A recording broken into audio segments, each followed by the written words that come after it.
Eficiente, sejam bem-vindos a mais um programa. E você já sabe, quer entrar em contato com a nossa equipe, é só entrar lá no Instagram, @vivereficiente, e mandar aquela mensagem carinhosa pra gente, que é sempre muito bom interagir com vocês. Hoje nós vamos falar de uma modalidade esportiva, o Karatê. E eu trouxe para vocês aqui no estúdio um para-atleta dessa modalidade. Seja bem-vindo, Jonas. Opa, muito obrigado, Kika. Tudo bom? Tudo, e você? Também, graças a Deus. Jonas, atualmente você está com quantos anos? Completei 30 em dezembro, dia 13. Tá novinho ainda. Me fala, o nosso público sempre tem a curiosidade, antes da gente entrar num assunto pertinente, como você adquiriu a sua deficiência? Você teve amputação de membro inferior. Isso, exatamente. O meu foi uma história mais ou menos assim, ó, que aconteceu. Eu trabalhava em uma padaria que fica a 2 quadras acima da minha quadra, da minha casa. E nisso, quando a padaria fechou, levei pão, leite para minha mãe, como de costume, e fui para uma lan house, que ficava perto da rua de casa. Nisso, a gente começou a jogar um jogo chamado Flife, e quando a lan house fechou, a gente começou a beber umas bebidas alcoólicas, que um amigo meu trouxe pra gente.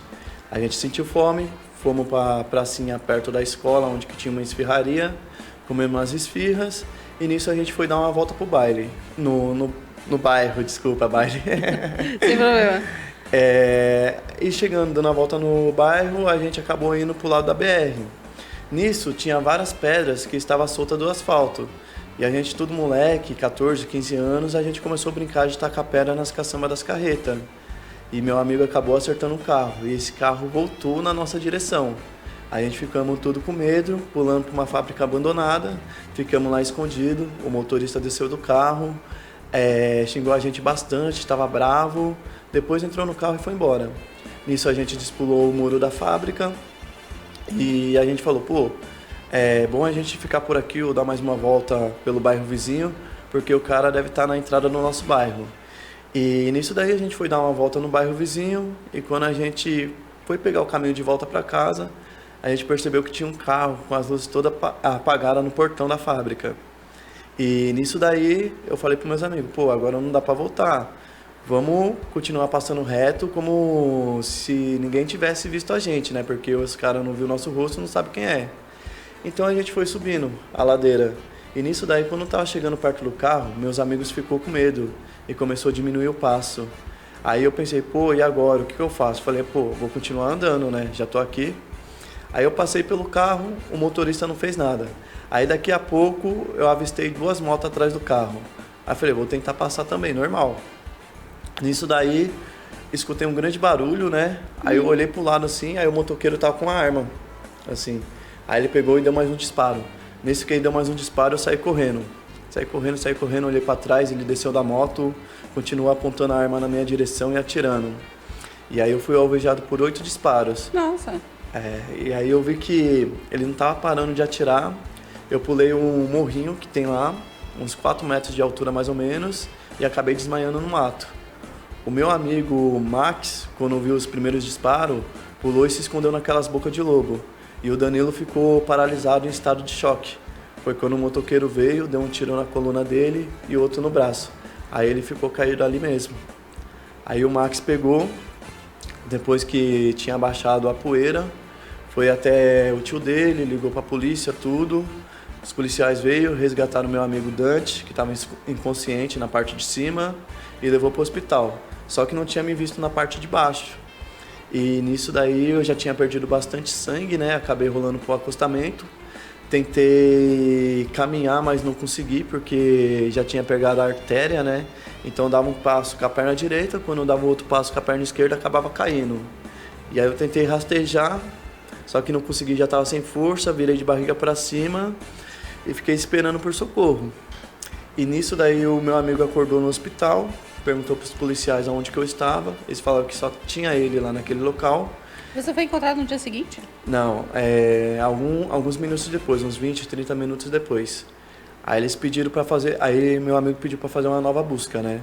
Aí os policiais vieram, fizeram uma nova busca, tava na parte de cima do morrinho. Aí eu acordei com a lanterna do policial lá em cima. E aí eles perguntaram para mim, né? Você tá ferido? Você tá baleado? você tá armado? Aí eu respondi pra eles, né? Tô ferido, não tô armado, tô baleado. Aí eles falam assim, calma que a gente vai manobrar a viatura e vamos te pegar.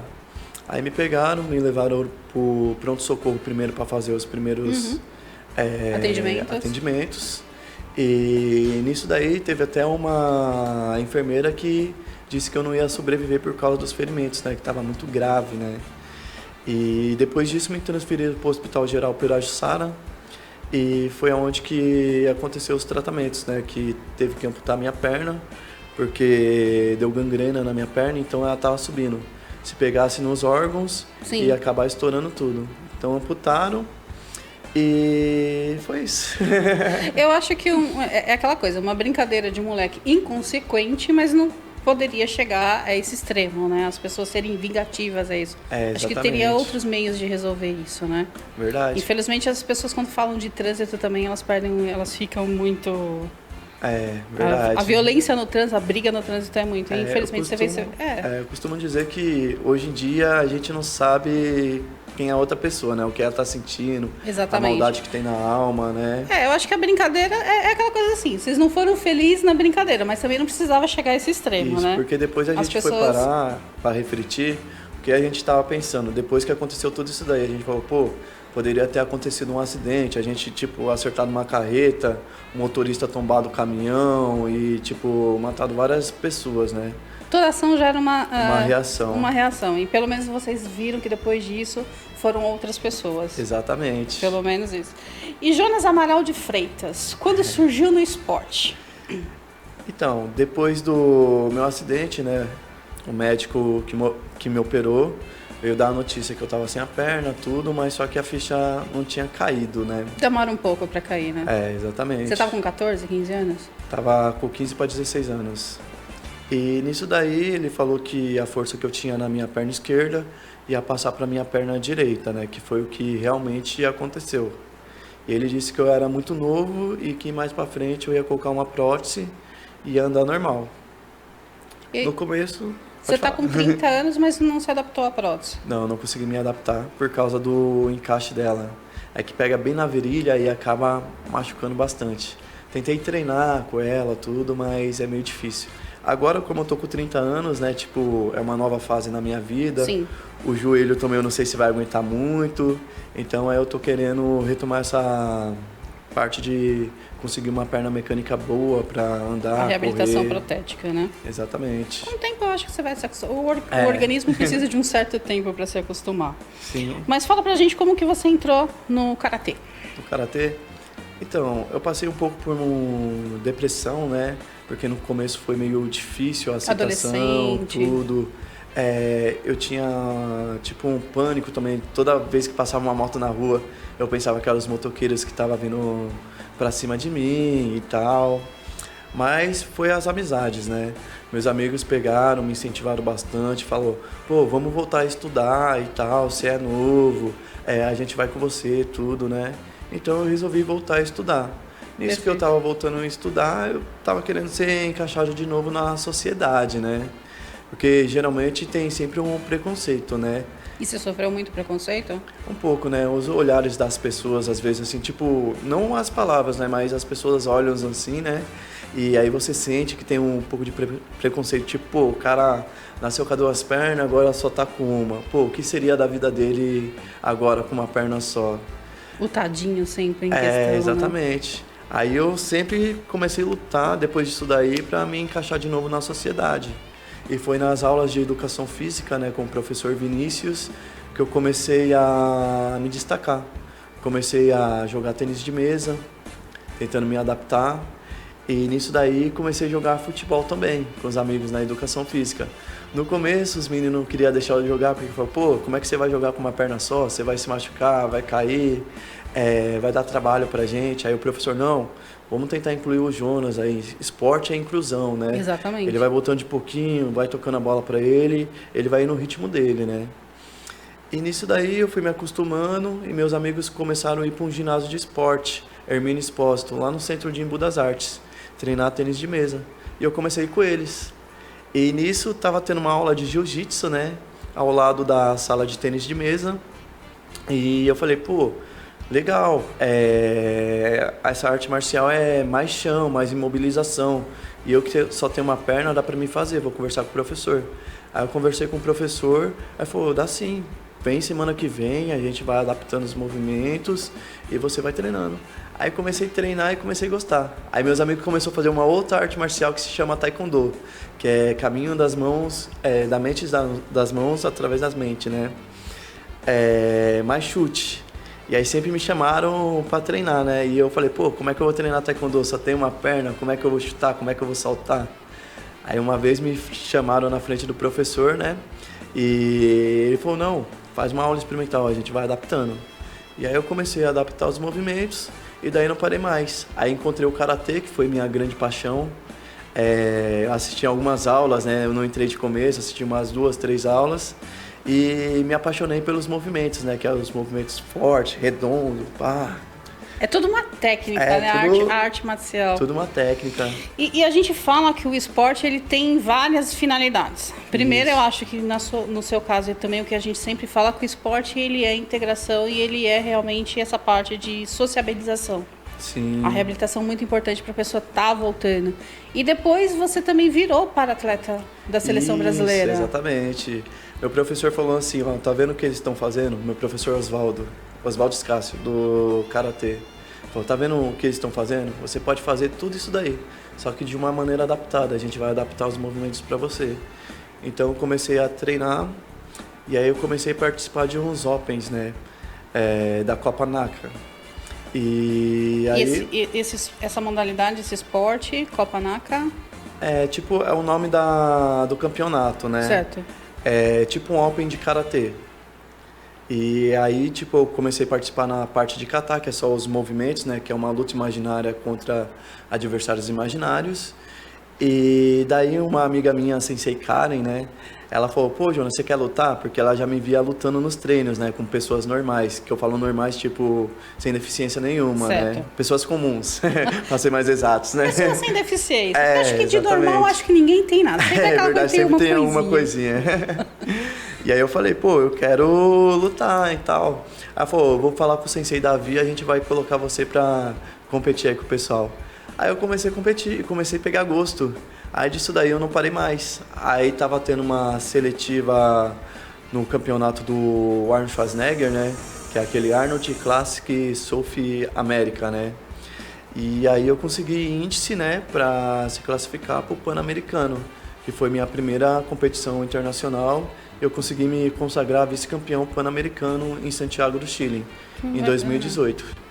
Pela seleção brasileira, você participou de quantos campeonatos? Pela seleção, 2 campeonatos, que foi tudo no mesmo ano. 2018 foi um ano maravilhoso para mim, porque eu participei do Pan-Americano no Chile, que eu fui vice-campeão em Santiago, e aí depois eu fui para o Mundial em Madrid, na Espanha. Fiquei em 7º lugar, sétimo melhor do mundo. E você tá entre os tops, né? Entre os funks. Isso, exatamente. Numa categoria que não é minha. Qual que é a sua categoria? É porque, na verdade, a minha categoria ainda não está criada, né? Que se eu não me engano, é T40, que vai ser implantada agora em 2028. Só em 28? Em 2028. Eles estão tentando implantar várias categorias, né? E aí, as categorias que tem... internacional são deficiente visual, intelectual e cadeirante. Então, para mim se encaixar, eu tive que ir para cadeira de rodas para competir. A cadeira de rodas você só usa para competição? Isso, exatamente. Mas só que, é uma outra realidade. Porque eu tô acostumado a fazer os movimentos de pé, né? O kata. E aí eu tive que ir para cadeira de rodas, então eu tive que adaptar todos os movimentos. Inclusive a força também muda, né? Porque geralmente quando eu tô de pé, eu uso muito a força do quadril, né? Para fazer os movimentos. Certo. E na cadeira a gente já usa mais a parte aqui das costas, né? Lombar. Ficar sem competir até 2028? Não, então, eu vou voltar a competir paulista, brasileiro. E sempre na cadeira de rodas? Então, eu vou tentar competir mesmo aqui no Brasil já tem essa categoria, em pé mesmo. Tá. Aí eu vou tentar competir nessa até minha categoria Eu acho que o esporte precisa rever algumas coisas em várias modalidades. Pior que é, A gente já falou um pouco do ciclismo, agora veio o karatê também. Gente, presta atenção nos nossos É paratletas. que é bastante patologia, né? Então, tipo assim, às vezes uma patologia tem vários segmentos, né? Igual amputados. Tem amputados de membros inferiores, superiores, às vezes é superior e inferior. Então, é várias categorias que tem que ser criadas. Você só faz a competição com amputação de membro inferior. Não, na internacional a gente faz com vários tipos de Amputações, patologia, deficiências. amputações, lesões na coluna, quando o pé é meio um maior e o outro curto. Então vai tudo para essa categoria. Aí vem a minha pergunta que eu sempre faço para os nossos paratletas. Não existe uma certa injustiça em determinado ponto? Aquele atleta tem um pouquinho mais de vantagem porque tem um membro preservado, Isso. o outro tem um membro ausente. Eu sinto um pouco de dificuldade, porque o que acontece, né? Dependendo da nossa patologia, é classificado um ranking, né? Então, tipo assim, eu vou competir na cadeira de rodas. Então, aí eu já entro com 1 ou 2 pontos de desvantagem, né? Para tentar equilibrar com o cadeirante. Então, tipo assim, aí tem uns movimentos que a gente faz para ver se a gente tem bastante mobilidade e tal. E através disso daí vai gerando As pontuações. essas pontuações. A gente precisa rever melhor determinadas regras no... Mas é algo que é Nos novo, jogos. né? Que está sendo estruturado, né? Então ele vai demorar um pouquinho para começar a engatinhar. Antes de 2028, esperamos ter mais resultados. Mas você também estava falando pra gente nos bastidores que você foi o primeiro brasileiro com deficiência a estar no Japão? Isso, a disputar um campeonato em Okinawa, no Japão. E como foi isso, menino? Conta pra gente. Cara, é surreal, né? Eu recebi um convite, né, do sensei Flávio Vicente de Souza, né, para participar do torneio internacional, né, de Karatê e Kobudo em Okinawa. E só que eu não tinha dinheiro, porque é muito caro. Uma viagem internacional, A hospedagem. gente gastou mais ou menos uns 15 mil reais, que a gente fez uma rifa e várias pessoas acabaram ajudando a gente. E, tipo, a gente conseguiu até mais do que o esperado. E aí, parte desse dinheiro a gente doou para casa de... Uma instituição. Isso, de criança com câncer. E isso é fantástico, ajudar o próximo. Então aí a gente fez 2 campanhas em uma só. E aí a gente conseguiu, né, ir pro Japão e falar pra você, foi uma das melhores viagens, né? Eu sou meio suspeito de falar porque eu adoro a cultura japonesa, né? Deve ter sido uma experiência única. Eu não única. conheço o país, mas é Treinei maravilhoso. com vários mestres de Okinawa, fiz vários cursos no Japão, visitei vários lugares. Inclusive o castelo de Shuri também, né? Que antigamente Okinawa era um reino independente, né? Chamado Ryukyu. Aí depois que o Japão pegou e tomou como uma província mesmo. Além de esporte, também é cultura. Jonas não é só para-atleta, também é Exatamente. cultura. Não, isso é muito importante. Você sente que, assim, quando a gente fala de Olimpíadas e Paralimpíadas, a gente vê que os nossos para-atletas têm índices melhores. Isso, trazem mais exatamente. resultado. Tanto é que você trouxe aqui no estúdio pra gente algumas das suas conquistas. Sim. Você trouxe algumas das suas medalhas. Isso, parabéns por todo o seu Obrigado. trabalho e por representar o Brasil também. Aí você falou justamente que quando você foi para a viagem internacional teve que fazer essa rifa. O que você acha que falta para realmente as pessoas entenderem que o para-atleta, assim como os atletas, precisam de incentivo para continuar? Exatamente. O que falta para os patrocinadores colocarem de igual para igual? Porque também quando a gente fala das categorias, entre os deficientes, a gente vê uma desvantagem. Sim. E quando a gente fala de competição olímpica e paralímpica, aí as desvantagens são enormes. Verdade. O que você acha que falta para as pessoas entenderem que isso é um trabalho, que isso é um esporte, que isso pode trazer realmente coisas muito importantes para o Brasil, não só aquela questão de conquistas, o esporte a gente sabe que é qualidade de vida, mas isso também traz representatividade para o Brasil, gera economia. Sim, exatamente. Eu acho que falta bastante incentivo, né? Porque o que acontece, né? Eu como atleta, o meu dever é treinar, né? Tá treinando, focado na competição para conseguir um bom resultado. E só que, tipo assim, a gente não fica só treinando, porque vem a preocupação, né? Como é que eu vou conseguir uma passagem para viajar? Não só a gente que é PCD, né, pessoa com deficiência, mas os outros atletas também. Eu Quem vejo vive isso do daí, esporte, né? isso, tem muita dificuldade mesmo. E aí a gente fala, né, tipo, pô, como é que eu vou conseguir ter um alto rendimento se eu estou preocupado com transporte, com alimentação, com hospedagem, né? Então tudo isso daí influencia. E tipo, na hora que a gente tá lá dentro do Cotô, né, que é a área onde que a gente compete, a gente tem que esquecer tudo isso daí. A gente tem que estar 100% focado. Igual, essa minha última competição, última não, a primeira competição internacional do Pan-Americano, lá em Santiago do Chile, eu perdi por causa de um movimento. Acabou faltando um movimento, então eu acabei perdendo ponto. Aí foi aonde que eu acabei perdendo, por causa das preocupações. Porque tem aquela coisa, somos seres humanos, não somos máquinas, né? Aquela Isso, coisa assim, os boletos todo mês estão chegando. Ai, de você de não pagar. E tem mais aquela coisa lá que também falta bastante divulgação também. Divulgação para vários tipos de modalidades, né? Não é só o karatê, tem outras modalidades adaptadas também. E eu acho legal isso que você está fazendo, né? Trazendo, né, várias pessoas, né, com deficiência, contando sua história, contando a sua superação, né? Mostrando para o mundo, né, que não é só porque a gente perdeu uma perna, perdeu um braço ou ficou cego, que a gente não pode correr atrás dos nossos objetivos. Não, mas pelo contrário, vocês são eficientes, por isso que a gente... O programa, ele tem essa visão de que a gente tem que colocar realmente... A gente fala de 46 milhões de pessoas em território nacional com algum tipo de deficiência, que não é minoria, né? Exatamente. 46 milhões de pessoas é gente para dedéu. Se eu tivesse bastante. 46 milhões de pessoas fazendo fila na minha porta, na minha empresa, eu estaria feliz da vida. Oh. Não ia faltar aquela coisa assim que nem a gente fala, né? Ia estar sobrando dinheiro. Mas a gente acha importante, sim, as pessoas contarem essas histórias. E para vocês verem, gente, a gente conta aqui realmente a realidade. Não são super-heróis e nem tadinhos. Nós somos seres humanos, acertamos, falhamos. Exatamente. Aquela coisa assim todas. Então, as histórias têm que ser assim. A gente conta realmente a realidade. E o que a gente gosta também é isso, né? A verdade nua e crua como ela é. Agora, me fala uma coisa também. A gente fala do esporte como um primeiro passo que foi para você a reabilitação. Sim. Você vê que não era um ponto final na sua vida.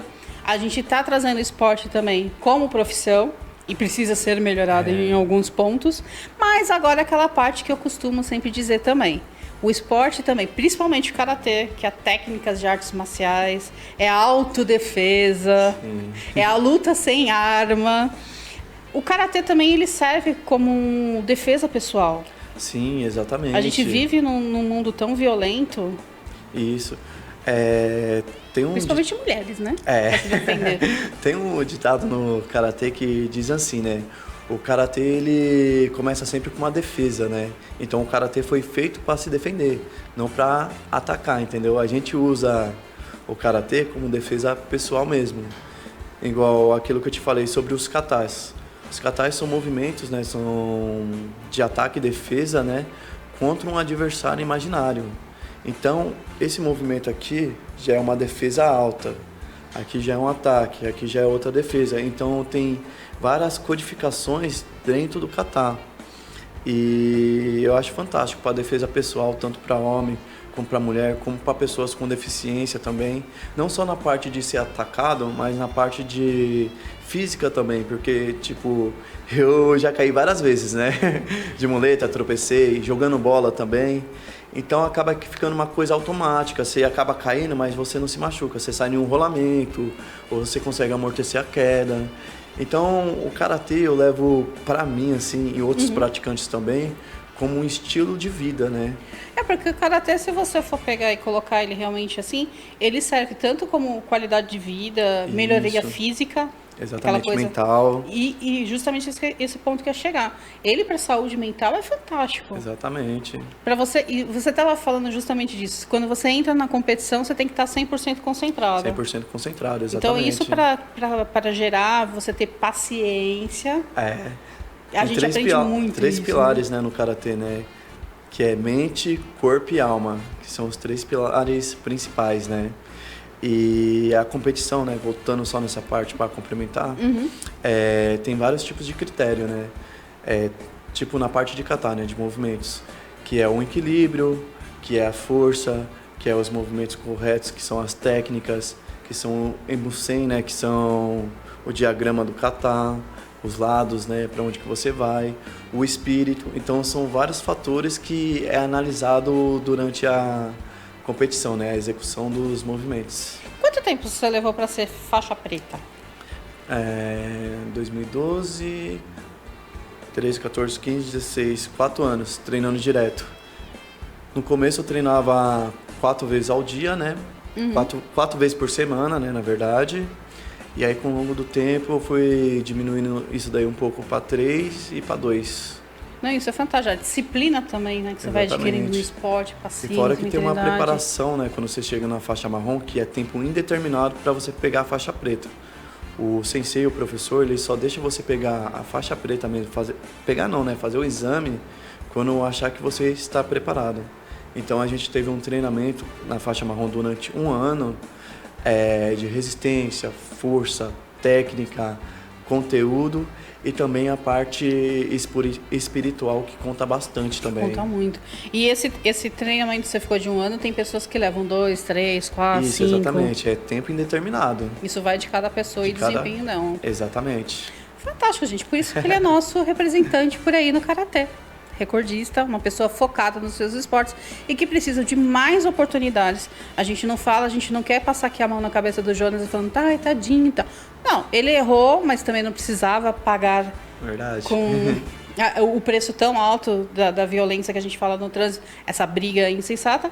Mas agora você precisa de oportunidades realmente para mostrar o seu esporte, a valorização que precisa ter. Isso a gente está aqui sempre de portas abertas para incentivar o esporte. Eu acabo dizendo que Deus nunca dá um fardo maior do que a gente pode carregar, né? E isso é verdade. Então tem certas coisas que acontecem na nossa vida para a gente evoluir, para ser pessoas melhores. Todo mundo passa por um certo deserto, né? Mas logo lá na frente tem a recompensa, né? Só não pode desistir. Exatamente. Jonas, foi um prazer receber você aqui igualmente. no Viver. Espero que você volte mais vezes. Opa, com certeza. Se você tiver resultado, manda pra gente. Só deixa deixar. seu Instagram para as pessoas te seguirem, tirarem dúvidas com você. Beleza. Meu Instagram é jonas.amaral.oficial, tá bom, galera? Me segue lá, manda um feedback lá, se gostaram da entrevista, tudo. E é isso aí, vamos pra cima, né? Volte mais vezes, Jonas. Eu costumo dizer que o caminho que conduz à autossuperação não é nada fácil, mas também não é impossível. Exatamente. Obrigada pela sua presença. Eu que agradeço, hein? E é isso aí, galera. Espero que vocês tenham gostado da edição de hoje, assim como nós gostamos de fazer. E eu encontro vocês na próxima edição. Até mais!